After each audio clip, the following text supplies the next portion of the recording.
सरकटा। आपने सरकटा के बारे में कई कहानियां सुनी होंगी, मूवीज और टीवीज में देखा होगा, लेकिन इस वीडियो में हम आपके लिए बंगाल में घटी सरकटे की एक सच्ची कहानी लेकर आए हैं। दिवाकर बचपन से ही लखनऊ में पला बड़ा था और वो कई सालों बाद वापस अपने गांव जा रहा था, जो कि वेस्ट बंगाल और बांग्लादेश बॉर्डर के एक छोटे से कोने पर था।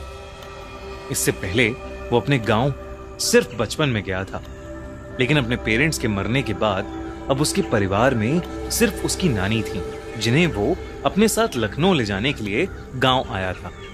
वो गांव के पास पहुंच तो गया, लेकिन वहां की मेन सड़क बारिश की वजह से खराब हो गई थी। उसने देखा तो पास में ही एक साइन बोर्ड था, जो कि जंगल के रास्ते से उसके गांव की तरफ इशारा कर रहा था। दिवाकर ने वो रास्ता तो ले लिया, लेकिन उसे नहीं पता था कि वो रास्ता लेना उसकी जिंदगी की सबसे बड़ी गलती बनने वाला है। शाम ढल रही थी और जंगल का वो रास्ता एकदम सुनसान था। पूरे रास्ते में बस उसके अलावा और कोई नहीं था। कुछ दूर जाते ही दिवाकर को अजीब सा भारीपन लगने लगा और उसे ऐसा महसूस हुआ कि कोई 10 फीट का आदमी एक झाड़ी के पीछे खड़ा उसकी तरफ देख रहा है। दिवाकर को लगा कि झाड़ियों में कोई जानवर होगा, तो वो थोड़ा तेजी से चलने लगा और तभी उसके पैरों के नीचे कुछ आया, जिससे वो लड़खड़ा कर नीचे गिर गया। जैसे ही उसने पलट कर देखा तो उसके रोंगटे खड़े हो गए। वो जिस चीज से लड़खड़ाया था वो चीज कुछ और नहीं बल्कि किसी इंसान का कटा हुआ सड़ा हुआ एक सर था। ये देखते ही दिवाकर वहां जोर से भागा और जैसे तैसे करके उस एरिया से निकलकर अपने घर पहुंच गया। उसकी नानी उसे देखकर बहुत खुश थी और साथ ही हैरान भी। खुश क्योंकि उन्होंने दिवाकर को कई सालों बाद देखा था, और हैरान क्योंकि उसके पूरे कपड़े कीचड़ में सने हुए थे।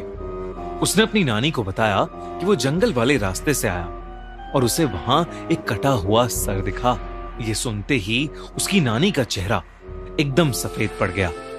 उन्होंने बताया कि वो जंगल का रास्ता गांव में कई सालों से सुनसान है, क्योंकि वहां स्कोंदो काटा यानी सरकटा रहता है। कहते हैं कि उनके गांव में एक लंबा चौड़ा पहलवान लड़का रहता था। एक दिन उसे एक लड़की से प्यार हो गया, और जब उसने उस लड़की से अपने प्यार का इजहार किया तो उस लड़की के परिवार वालों ने उसको बहुत मारा और उसकी बहुत बेइज्जती की। उस दिन के बाद से वो लड़का एकदम पागल हो गया और उसने अपने पागलपन में एक रात उस लड़की को जान से मार डाला। उस लड़की के परिवार वालों ने उसे ये करते हुए देख लिया और उस लड़के को जंगल में ले जाकर उसका सर काट दिया। उन्होंने उस लड़के के सरकटे शरीर को उसी जंगल में छोड़ दिया और कहते हैं कि तब से सरकटे की आत्मा अभी भी उस जंगल में भटकती है और वो अपने बदले की आग में जलता रहता है। कहते हैं कि अगर वो किसी को एक बार दिख जाए तो वो उसे भी मारकर सरकटा बना देता है। दिवाकर ये कहानी सुनकर चौंक गया था, लेकिन उसे इस कहानी पर विश्वास नहीं था। उसने अपनी नानी को कहा कि जो उसने जंगल में देखा वो कोई आत्मा नहीं थी, बस एक मरे हुए आदमी का सर था। उसके बाद वो नानी के साथ खाना खाकर सोने चला गया। जैसे ही आधी रात हुई, दिवाकर को सोते हुए ऐसा लगा कि जैसे कोई धीमी सी आवाज में उसे पुकार रहा है। उसने उठकर देखा तो उसके कमरे में कोई नहीं था। उसे लगा कि शायद उसकी नानी होंगी, पर जब वो उनके कमरे में गया तो वो गहरी नींद में सो रही थीं। उसे ये अपनी थकान का नतीजा लगा और वो फिर से सोने चला गया।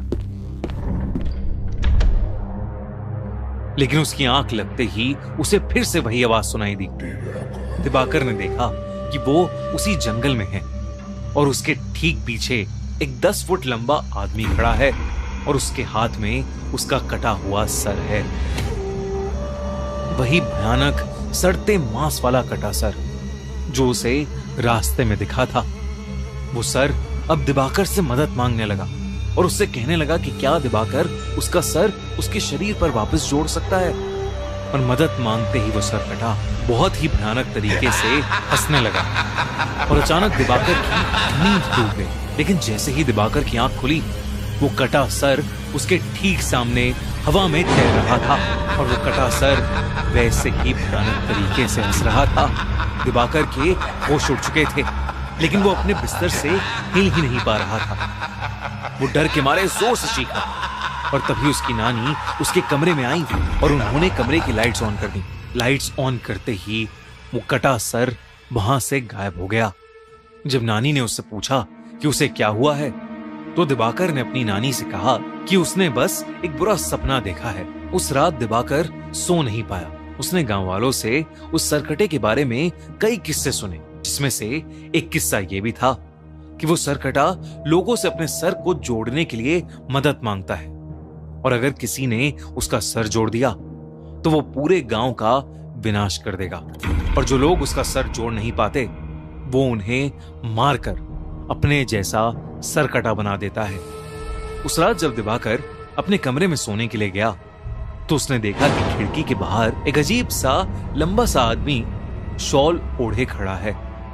वो देखते ही दिवाकर घबरा उठा। अचानक से उसका दम घुटने लगा।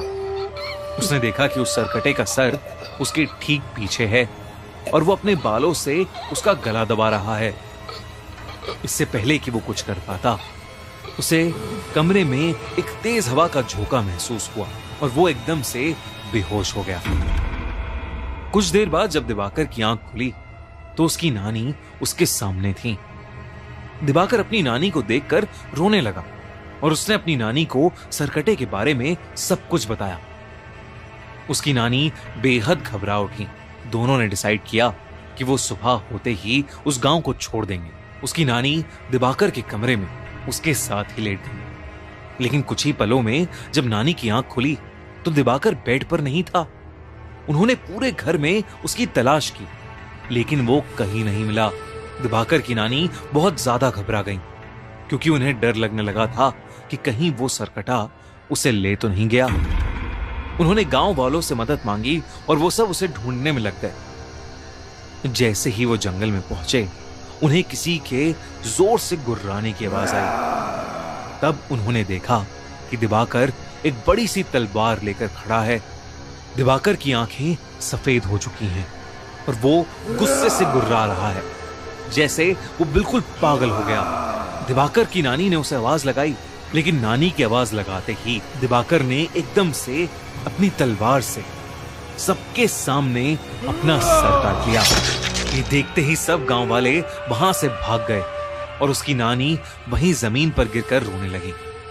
सालों बाद किसी ने सरकटे के हाथों एक मौत देखी थी और इसीलिए उस घटना के बाद सभी लोगों ने उस गांव को हमेशा हमेशा के लिए छोड़ दिया। कहते हैं कि बंगाल में उन जंगलों में अब एक नहीं बल्कि कई सरकटे भटकते हैं, जिन्हें स्कोंदा कोटा या कोंदा कोटा भी बोला जाता है।